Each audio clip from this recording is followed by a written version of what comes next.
Warahmatullahi wabarakatuh. Pada kesempatan kali ini kita akan mempelajari tentang dasar-dasar reaktor untuk mata kuliah reaktor bioenergi. Reaktor adalah suatu wadah atau alat di mana terjadinya proses reaksi. Seperti yang kita tahu bahwa proses reaksi itu adalah proses konversi dari reaktan menjadi suatu produk, sehingga membutuhkan suatu tempat yang disebut dengan reaktor. Reaktor ini dapat bermacam-macam, baik dari segi bentuk maupun dari segi tata cara terjadinya reaksi. Hal-hal yang menyebabkan perbedaan bentuk reaktor itu paling utama disebabkan oleh jenis reaksi yang terjadi. Atau lebih makro lagi adalah fase-fase reaksi yang terjadi. Beberapa jenis reaksi yang ada itu akan menentukan nantinya kira-kira jenis reaktornya seperti apa. Apakah reaksinya berbentuk seri, reaksi beruntun, ataukah ada reaksi reversibel, reaksi balik, baik reversibel tunggal maupun reversibel ganda ataupun reversibel jejaring ya. Atau malah reaksinya paralel, ya, reaksi berlanjut, atau bahkan ada reaksi Denbigh atau reaksi samping. Jenis-jenis reaksi ini yang akan nantinya menentukan jenis reaktor yang digunakan.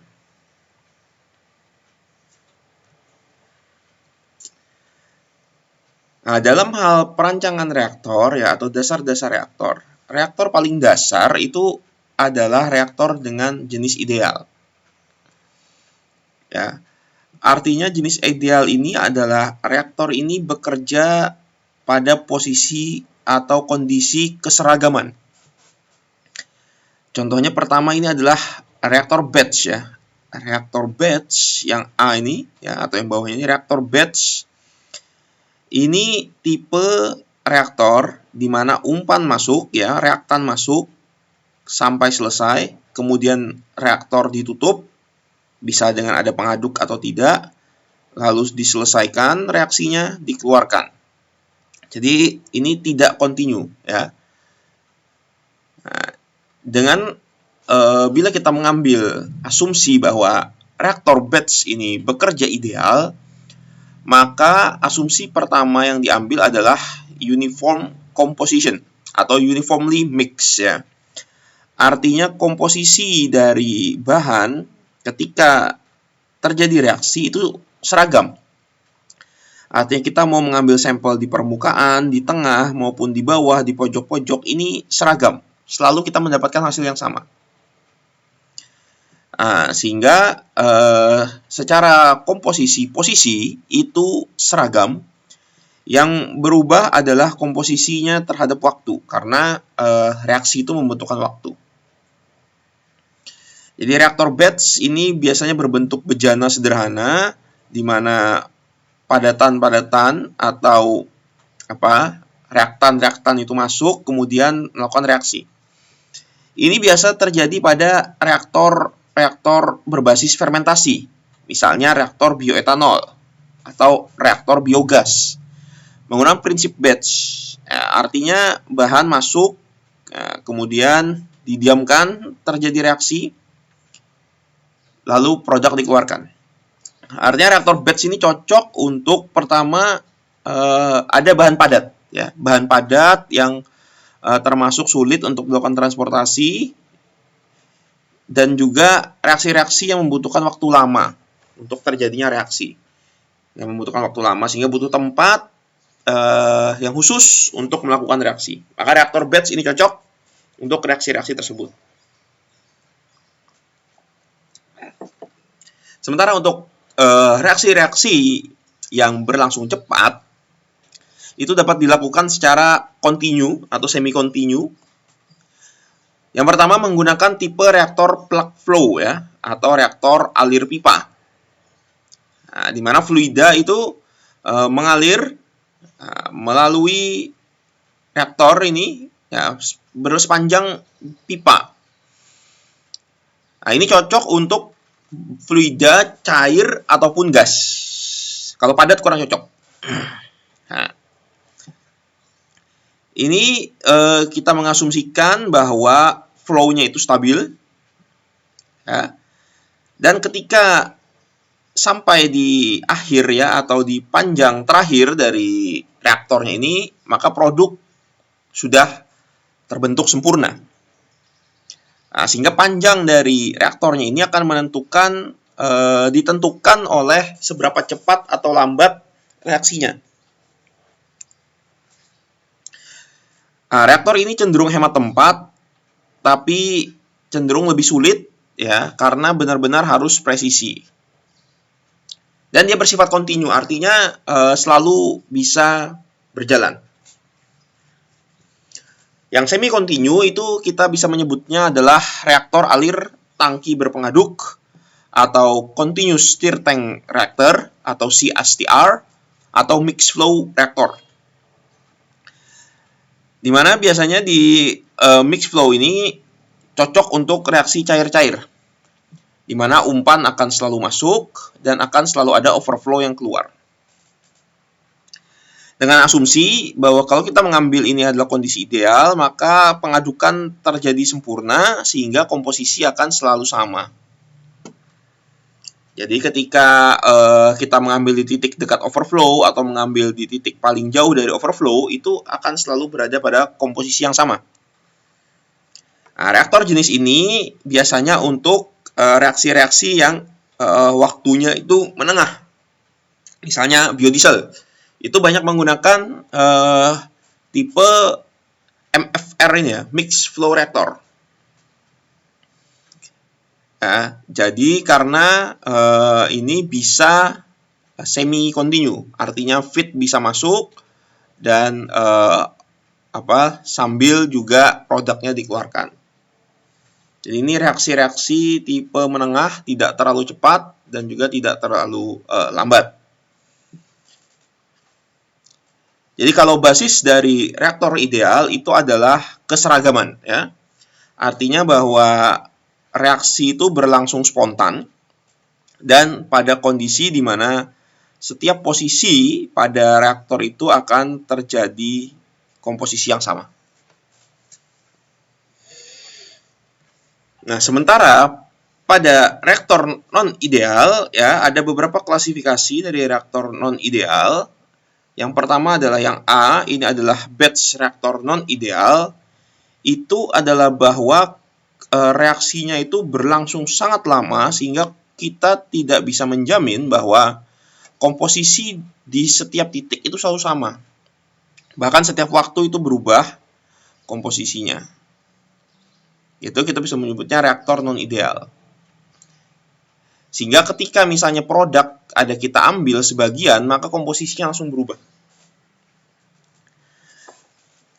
Bila di reaktor plug flow ya, atau di reaktor alir pipa, ini komposisinya ini berubah sepanjang panjang pipa. Nah, sehingga bila kita perpendek pipanya, maka kita tidak akan mendapatkan produk.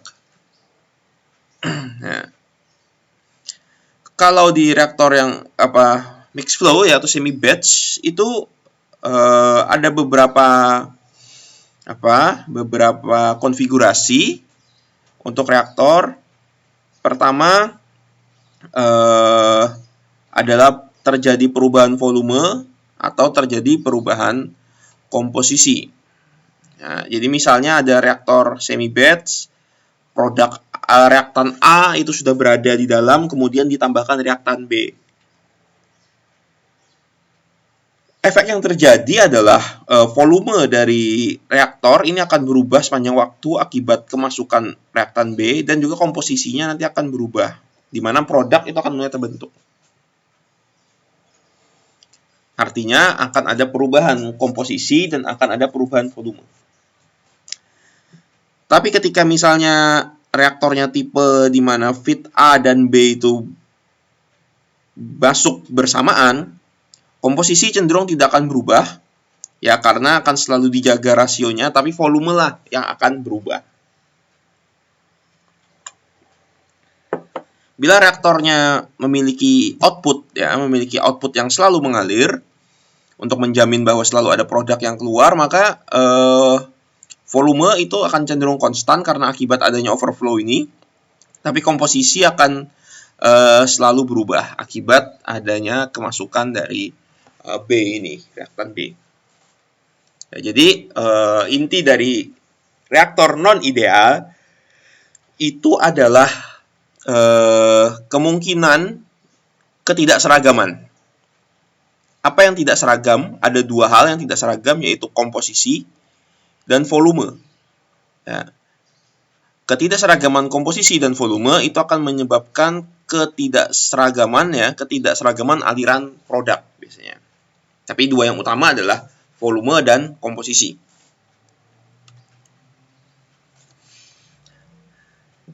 Nah, lalu bagaimana balance atau keseimbangan secara material dan energi di reaktor itu?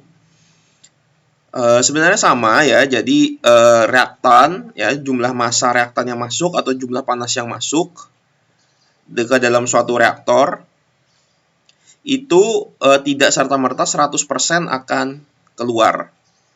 Ya. Akan ada reaktan yang hilang akibat reaksi dan ada reaktan yang terakumulasi. Ya, artinya reaktan yang tertinggal di dalam reaktor. Dan ada reaktan sisa yang keluar.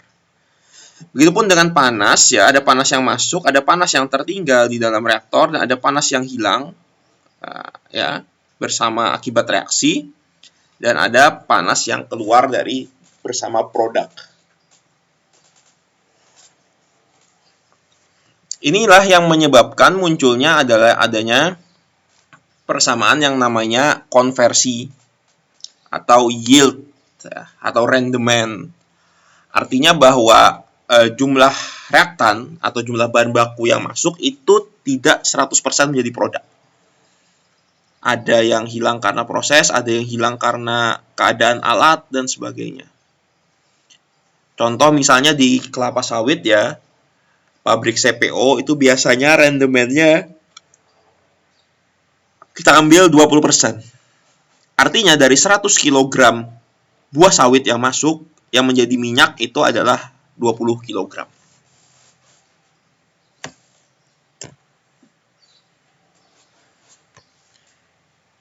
Nah, lalu bagaimana simbol ya? Simbol yang digunakan ya, atau persamaan matematis yang digunakan. Kita ke gambar yang sebelah kiri terlebih dahulu. Untuk reaktor batch ya, misalnya kondisi awal pada T sama dengan 0.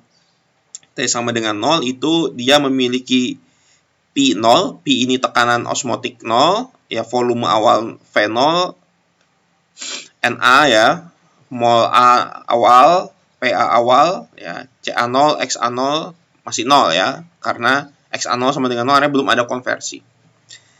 Nah, ketika terjadi reaksi, let time pass, ya waktu berjalan sampai T sama dengan T, artinya terjadi kenaikan tekanan di sini. Maka mulai terjadi konversi.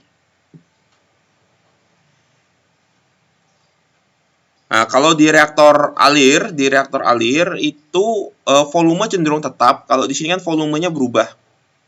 Ya, volume reaktannya. Tapi kalau di flow reaktor ini volumenya ini tetap mengikuti volume dari pipa atau dari reaktornya. Tapi yang berubah itu biasanya adalah jumlah aliran dan konsentrasi. Lalu bagaimana pola kontak dari proses reaksi itu sendiri? Nah, untuk reaktor batch itu tergantung pada jenis atau konsentrasi reaktannya. Bila reaktannya sama-sama berkonsentrasi tinggi ya, CA and CB both high, maka penambahan ke dalam reaktor batch itu dilakukan secara bersamaan.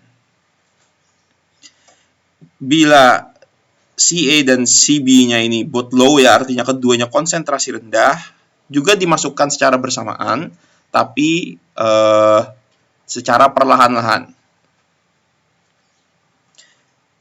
Bila salah satu memiliki konsentrasi tinggi, yang satu konsentrasi rendah, maka yang konsentrasi tinggi dimasukkan lebih dulu, baru konsentrasi yang rendah ini dimasukkan secara perlahan-lahan.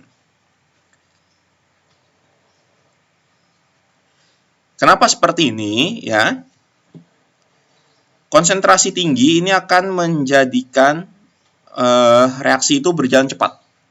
Ya, reaksi berjalan cepat sehingga lebih baik dimasukkan bersamaan. Bila sama-sama rendah, ini kan reaksi berlangsung lambat sehingga kondisi reaksi itu kita buat sehingga bisa beradaptasi. Begitupun yang seperti ini, artinya yang konsentrasinya rendah itu dimasukkan perlahan-lahan supaya untuk menjamin terjadinya reaksi, supaya menjamin bahwa A itu akan bertemu dengan B. Karena konsentrasinya rendah, artinya kan konsentrasi rendah ini pengotornya banyak. Ya, hal-hal yang tidak diinginkannya banyak.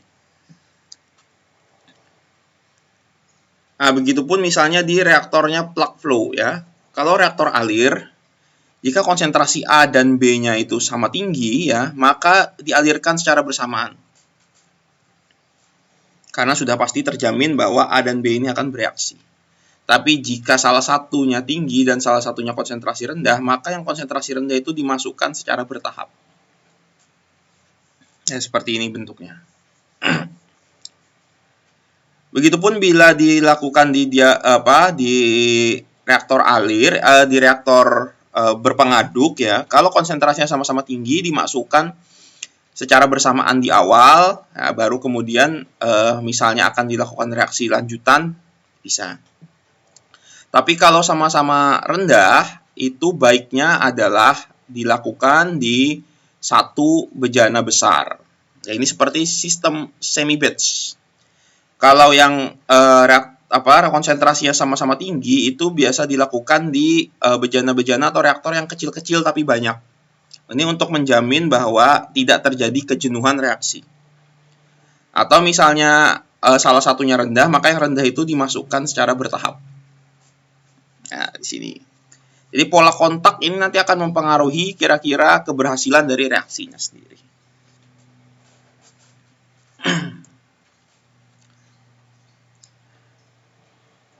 Nah, lalu ada juga tipe pola kontak ya. Tipe pola kontak reaktor cara mencampur bahan reaksi ya. Ada yang di pertemuan alirannya itu lawan arah.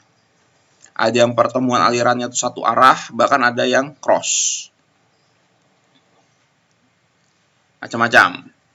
Ini nanti bisa Anda pelajari apa pengaruhnya terhadap reaksi. Yang jelas umumnya untuk aliran searah ini apabila memang kedua reaktannya itu memiliki konsentrasi yang tinggi, sama-sama tinggi. Kalau berbalik seperti ini, biasanya yang satu konsentrasi tinggi, yang satu konsentrasi rendah. Nah, kalau misalnya yang satu rendah, satu tinggi, biasanya membentuk cross. Nah, seperti ini. Nah, dari segi alat, yang pertama ini ada reaktor batch berpengaduk ya. Jadi reaktor batch itu kan sistemnya adalah bahan masuk secara keseluruhan, dilakukan reaksi, ditutup, lakukan reaksi, setelah reaksi selesai produk keluar. Nah, reaksi itu langsung terjadi, biasanya ada pengaduk supaya homogen. Temperaturnya seragam. Temperatur itu ada yang namanya selimut dari reaktor ini. Nah, bisa juga misalnya reaksinya butuh dingin, ada juga selimut pendingin. Atau bisa juga dengan koil, dililit oleh koil selang berisi pemanas atau pendingin, atau bisa juga dengan jaket ya, selubung ini. Nah, ini bisa dikoneksikan dengan pemanas, bisa steam atau pendingin. Nah, ini ada pengaduk ya, ada impellernya, baling-balingnya, dan ada shaftnya yang terkoneksi dengan motor. Nah, ini ada drain valve untuk pengeluaran. Nah, ini konstruksinya sederhana sekali. Ini seperti bejana saja. Operasionalnya sehingga mudah ya, tidak perlu ada yang sulit. Dan juga dia punya fleksibilitas yang tinggi ya, artinya modifikasinya mudah. Dan ini harganya cukup murah.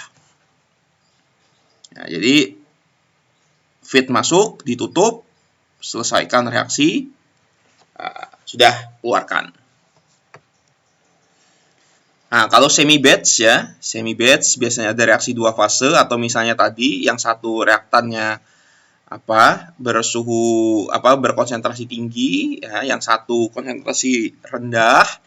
Semi batch itu artinya satu reaktan masuk terlebih dahulu, baru kemudian produk itu reaktan B itu masuk perlahan-lahan, artinya dibuat jalur pemasukan secara bertahap. Nah, reaktan B ada jalur sirkulasinya. Nah, jadi kan reaktan A itu nanti akan masuk ke sini, akan bercampur dengan reaktan B, disirkulasikan, bisa ditambah pendingin atau pemanas, masuk lagi. Nah, jadi reaktan A ini akan membawa reaktan B masuk sebagai media pembawanya. Pelan-pelan dipompakan. Tujuannya apa? Ya tadi, supaya untuk menjamin keterlangsungan atau keberhasilan dari reaksi. Karena biasanya misalnya reaktan B-nya ini konsentrasinya lebih kecil daripada reaktan A. Nah, kalau plug flow reaktor ya, atau reaktor alir, itu ada dua jenis metode, dua jenis alat. Yang pertama adalah satu selongsong besar ya, satu biasa ukurannya besar, pipanya besar, tapi dilengkapi dengan baffle tank. Ini penyekat aliran. Tujuannya supaya alirannya tidak langsung mengalir besar, tapi perlahan. Jadi ada aliran masuk, ini mengalir mengikuti flow dari baffle-nya, sehingga memperlama waktu kontak ya, atau residence time untuk terjadinya reaksi. Ini hanya perlu satu selongsong besar, tapi dilengkapi baffle. Nah, jumlah baffle-nya ini menyesuaikan nanti lama reaksinya seperti apa. Tapi ada juga yang sifatnya itu menggunakan pipa panjang, satu pipa kecil tapi berputar-putar. Nah, ini disesuaikan juga nih dengan kecepatan reaksinya. Nah, kalau ini cenderung panjang, berputar-putar. Kalau ini hanya satu, tapi dilengkapi dengan baffle. Lalu untuk yang misalnya menggunakan katalis padat atau ada reaksi dengan bahan padat, itu ada dua teknik. Yang pertama adalah fixed bed reaktor. Jadi misalnya di jalur pipa ini ada cairan atau gas yang masuk. Nah, ini ada tempat untuk menaruh padatan. Nah, padatannya diam, di pack di area ini, sehingga nanti cairan atau gas itu akan melewati padatan ini untuk bereaksi dan mengeluarkan produk. Ini tipenya fixed bed ya, artinya tetap. Ya, artinya kolom padatannya ini tetap. Sementara yang kolom padatannya bergerak itu namanya fluidized bed. Ya, fluidized bed ini ada transfer line ya di sini. Ini berisi padatan. Jadi padatannya itu cenderung lebih kecil yang bisa terbawa oleh feed. Feed itu bisa cairan, bisa juga gas. Nah, cairan dan gas itu nanti akan dengan tekanan yang tinggi akan mengangkat padatannya ya. Jadi padatannya itu akan terangkat bersama dengan cairan dan padatan untuk kemudian bereaksi. Nah, outputnya itu kan karena ini ada filternya, nah keluar nanti gas atau cairannya akan keluar, padatannya akan masuk ke sini. Nah, nanti ke span katalis ini bisa diregenerasi padatannya atau cairannya, bisa diambil jadi produk, atau misalnya menggunakan katalisnya bisa dipakai lagi untuk jalur regenerasi. Tapi intinya adalah padatan dalam hal ini katalis ataupun reaktan itu nanti bergerak bersama dengan fluidanya. Jadi biasanya untuk di fluidized bed ini bentuk padatannya itu lebih kecil-kecil, berbentuk kerikil, bahkan lebih kecil lagi, yang bisa terbawa ya, yang bisa diangkat istilahnya oleh fluida ya, fluida gas maupun fluida cairan. Kalau di fixed bed ini kan karena dia diam, mau sebesar apapun tidak masalah, yang penting tidak blocking saja. Terima kasih untuk kuliah dasar-dasar reaktor. Untuk pengertian reaktor yang lebih lainnya akan kita pelajari di pertemuan selanjutnya. Sekian dan terima kasih.